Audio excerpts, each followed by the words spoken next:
Sabi nga, sadyang talentado ang mga Pilipino. At sa isang sulok ng Balot-Tondo, nagmula ang susunod nating kwento. Isa pong bata na lumaki sa bundok ng basura, ang isa na ngayong bituin ng entablado bilang isang balerina.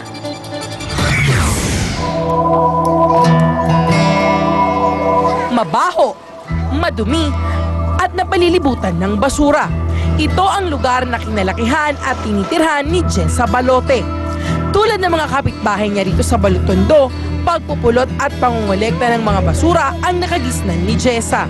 Tuwing gabi po sumasama ako sa papa ko po, manguha po. Sa kami po mga papamilya, wala pa nga po akong bali po yun eh. Kapag ako nagbabali,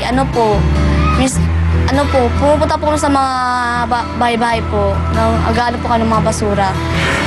Pero sabi nga, may mga bagay na nangyayari para magbago ang buhay ng isang tao. Para kay Jessa, ang kanyang kuya ang naging daan nito. Pwede mo ba ako isali sa pagbabali? Tapos yung meron po akong sa school po audition, sinali niya po ako. Makalipas ang 4 na taon, eto na si Jessa, scholar ng Ballet Manila. Ang dating laki sa basura, isa nang nagniningning na bituin sa entablado. Yung improve niya sobrang bilis, and kasi nga yung legs niya kasi is gifted, she's very gifted, and sumunod agad sa ballet. Linggo-linggo dito nakikita ang aking talento ni Jessa. Pero kahit abala sa pag-iensayo ng ballet araw-araw, siya lang naman ang top 2 sa klase nila noong nakaraang taon sa Philippine Christian Foundation. Si Jessa wala namang problema. Kahit na meron siyang ballet, lahat naman ng pinapagawa namin dito sa school at nagagawa niya. At kahit subsub sa ballet at pag-aaral si Jessa, hindi nawawala sa kanyang isip ang makatulong sa kanyang pamilya. Ang kinikita ni Jessa sa pagbaballet sa kanyang mga magulang na pupunta. Masaya ako. Dahil bata pa siya, nakakatulong na siya sa akin. Sa pagkangailangan namin, natutulungan niya kami. Kasi isang mahirap lang kami. At kahit 12 anyos pa lang, may plano ng gawin si Jessa. Hindi para sa sarili o sa pamilya, kundi para makatulong sa mga katulad niyang bata na laki sa hirap. Ang gusto ko pong maging teacher. Para po sa mga bata pong hindi po marunong magbasa, tapos hindi po marunong magsulat, yung mga utak po para pong mahihina. Kaya po gusto ko maging teacher po para matulungan ko po sila. Rhoda Magnaye, News 5. Good news pa rin, yan ang hatid sa atin mga motorista ng big-time rollback sa presyo ng mga produktong petrolyo nitong Lunes. Pero para sa isang grupo ng mga commuter, mas good news daw kung susunod na ring bababa ang pasahe sa jeep. Sa pinakahuling rollback sa presyo ng produktong petrolyo, piso ang nabawas sa kada litro ng diesel. Sa ngayon, naglalaro na lang ang diesel sa 38.20 hanggang 38.50. Mas mababa kumpara sa 45 pesos na presyo nito noong ibinaba sa 8 pesos ang pasahe ng jeep nitong Mayo. Kaya naman bukas, hihilingin na ng grupo ng mga commuter na gawing 7.50 ang minimum fare mula sa kasalukuyang 8 pesos. Pinananawagan kami sa LTFRB na maging mabilis sana at maging makatarungan yung magiging desisyon nila. Sinigundahan naman ito ng iba pang pasahero. Kung patuloy pa rin na mababa ang presyo ng gasolina tapos mataas ang pamasahe, lugi naman kaming mga consumer talaga, di ba? Pero sabi ng FEDUDA, kusa lang nilang ibababa ang pasahe sa 50 sentimos kapag umabot na sa 37 pesos kada litro ang presyo ng diesel. Nung umabot ng benchmark na 45 pesos, ang halaga ng krudo natin, ang pamasahe ay 8 pesos and 50 centavos, pero ibinaba kagad namin ng 50 sentimos. Paglilinaw naman ng LTFRB, hindi lang ang presyo ng produktong petrolyo ang kailangang ikonsidera sa pagbaba ng pasahe kundi pati ang gasto sa maintenance ng sasakyan. Huwag po tayo kaagad umasa na dahil bumaba yung presyo ng langis ay kaagad bababa din yung pamasahe. Bukas naman magdedesisyon ng LTFRB sa petisyon para gawing 30 pesos ang flag down rate sa taxi mula sa kasalukuyang 40 pesos. Maricel Halili, News 5. Sa ibang balita, patuloy po ang pagbuti ng lagay ng Comedy King na si Dolphy. Para sa Update My Live Report, si Camille Abadisio mula sa Makati Medical Center. Camille. Cherry, ngumiti na raw sa unang pagkakataon simula noong nakaraang linggo si Comedy King Dolphy. stable din daw ang kondisyon ni Pidol, bagamat nananatiling kritikal ang kanyang lagay. Ayon pa sa Patient Relations Director ng Makati Medical Center na si Dr. Eric Nubla, mas responsive at aktibo ngayon si Pidol. Magandang senyales daw ang panunumbalik na ito ng pakiramdam sa katawan ng Comedy King. Bahagya ring tumaas ang platelet count ni Dolphy, pero mababa pa rin ito sa normal na level kaya patuloy ang blood transfusion sa kanya.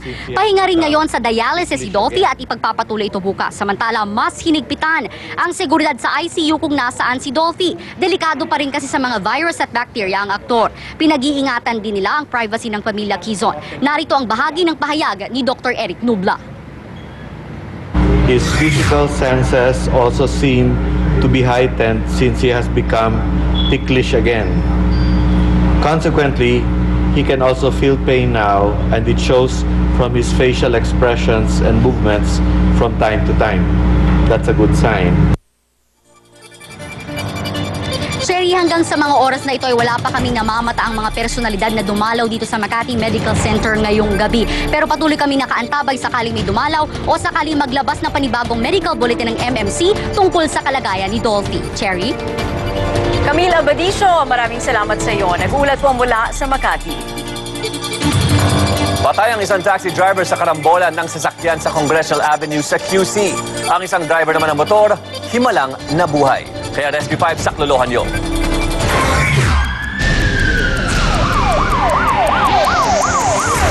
Mistulang pinitpit na lata ang taksing ito matapos masangkot sa karambolan ng isang Ford Fiera, kotse, motor at SUV sa Congressional Avenue QC. Patay sa aksidente ang taxi driver na si Efren Gato. Pareho naman bumaliktad ang Ford Fiera at SUV nang siyang tinuturong dahilan ng sakuna. Ang driver ng motor na si Jimmy Makasaya, himalang nasugatan lang sa binti.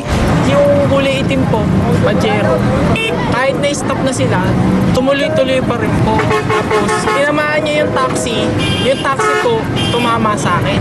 Talagang ipinilit niya po, tsaka mabilis talaga yung takbo niya. Agad naming isinakay sa ambulansya si Jimmy. Minonitor din namin ang kanyang vital signs.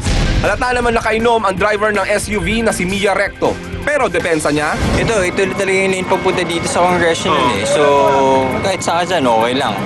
Umahabol siguro sila. And ako yung nandito sa pinakamalapit. Siguro akala nila makakahabol pa. Patong-patong na kaso ang hinaharap ngayon ni Recto. Hensel Kiling, Rescue 5. Ulitin po namin sa anumang insidente, tumawag agad sa Rescue 5 hotline sa numerong 922-5155. Dalang Rescue 5 mula aksidente sa kalsada hanggang sa bahay mo. Aaksyonan, ora mismo. Balik tayo kay Joey para sa Wi-Fi. Salamat, Paolo. Palaisipan ngayon sa Candon, Ilocos Sur ang cellphone picture na pininiwalaang nakuhanan ang isang multo.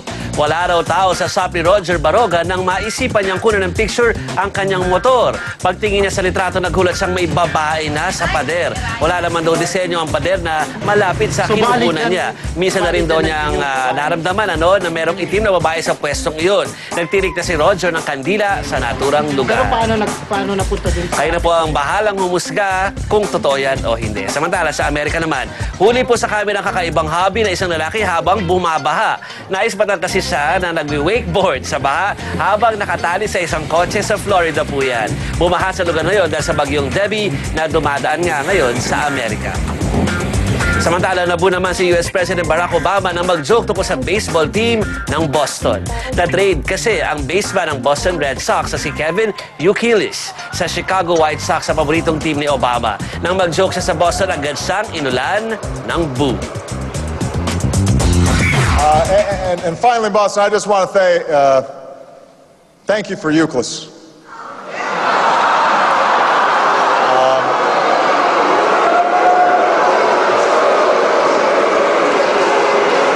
I should not have brought up baseball. I understand. My mistake. My mistake. You got to know your crowd.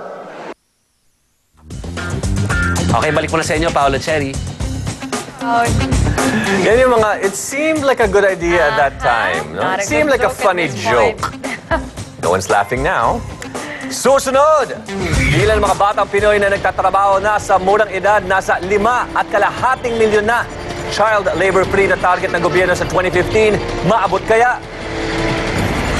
CCTV footage ng mga suspects sa pang-hold up sa Robinsons Metro East. Magagamit nga ba para makilala ang mga kawatan? At click ngayon sa internet, aso nakipagpatintero sa beach sa isang alimango. Napigilan kaya niyang bumalik ang alimango sa dagat? Abangan po yan sa pagbabalik ng television.